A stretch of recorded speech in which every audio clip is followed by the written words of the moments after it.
Toi, ce qui t'a rassuré, c'est ça, de me dire, ok, je prends un carnet, c'est bon.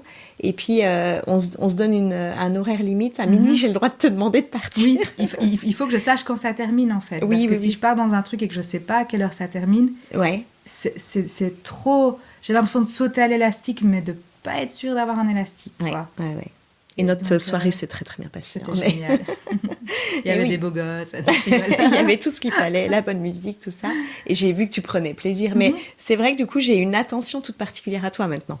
Et je regarde si tu as encore des cuillères, en gros. Après, je peux pas tout deviner. Et c'est cool, tu l'exprimes bien. Mais voilà, moi, je pense que ça nous aide forcément dans nos relations. Donc, bien sûr. Et c'est vrai que tu m'as dit avant de partir, je regarderai comment t'es. Puis je dis, tu peux me regarder, mais tu verras rien. Ah oui.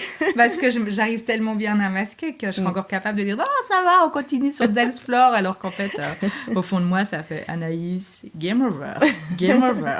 Donc je dis, ok, je te demanderai toutes les 5 minutes, la relou. Non, mais on s'est adaptés du coup toutes les deux. Ouais. Donc, ok, t'en as parlé autour de toi. Est-ce que t'en parles du coup en tant que professionnel? T'en es où dans ce chemin?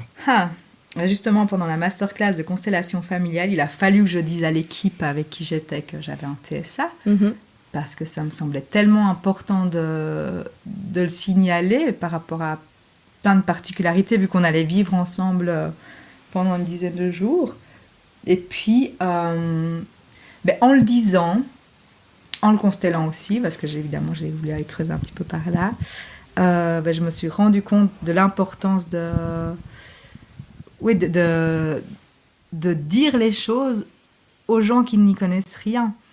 Et donc, c'est à ce moment-là, je pense que pendant la masterclass que tu m'as dit, il y a le salon de l'autisme 2025, ça serait cool si tu pouvais intervenir.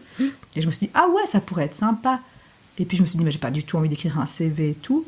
Puis là, on était avec toute l'équipe de tournage et ils m'ont dit, tu sais quoi, on va te faire un CV visuel, tu vas te filmer, puis tu vas expliquer pourquoi. Et je l'ai fait, j'ai pris beaucoup de plaisir. Et je me suis dit, mais oui, en fait. Moi, ce que j'aime, quand j'ai eu mon diagnostic d'autisme, j'ai aimé aller sur YouTube, taper femmes autistes et écouter toutes des femmes qui expliquaient leur parcours, leurs difficultés, leurs solutions. Et puis je me suis dit, mais en fait, j'ai envie de nourrir aussi ce côté-là des choses. De me dire, au plus on en parle, au plus ça deviendra moins tabou et de transmettre.